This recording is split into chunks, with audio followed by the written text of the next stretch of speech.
భర్తకి కలిసి రావడం అన్నది ఎక్కడ ఉంటుందంటే భార్య వల్ల ఉంటుంది. అందుకే పులోమజార్చిత అని ఒక నామం లలితా సహస్రంలో. ఇంద్రుడి భార్య పులోమజ.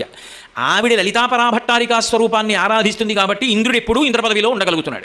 భార్య భర్తకి లక్ష్మీస్థానం. ఎలా? ఇక్కడ బొట్టు చేత. ఈ పాపట ప్రారంభ స్థానమునందు బొట్టు ఉండాలి.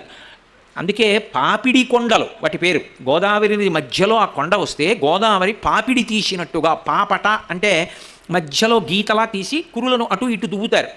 అలా దువ్వడం సీమంతోన్నయనము అన్న ఉత్సవానికి అర్థం ఏమిటంటే అది భర్త దువ్వాలి ఆ రోజున.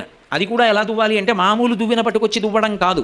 అడవి పంది, ముళ్ళ పంది యొక్క ముళ్ళు తీసుకొచ్చి ఆ ముళ్ళుతోటి పాపట తీయాలి. పాపట తీసి కురులను అటు ఇటు ఇప్పి సీమాంతము, సీమ అంటే ఇక్కడతో అంతము, హద్దు, ఇక్కడ వరకు దువ్వి కురులను అటు ఇటు తీసి జుట్టు ఎత్తి ముడివేస్తాడు భర్త. అలా ముడివేస్తే ఆమెకు గర్భమునకు కూడా రక్ష. అది సీమంతోన్నయనం. అంతేగాని మీరెన్ని రకాల స్వీట్లు అట్టుకొస్తారు, మేమెన్ని రకాల స్వీట్లు అట్టుకొస్తాం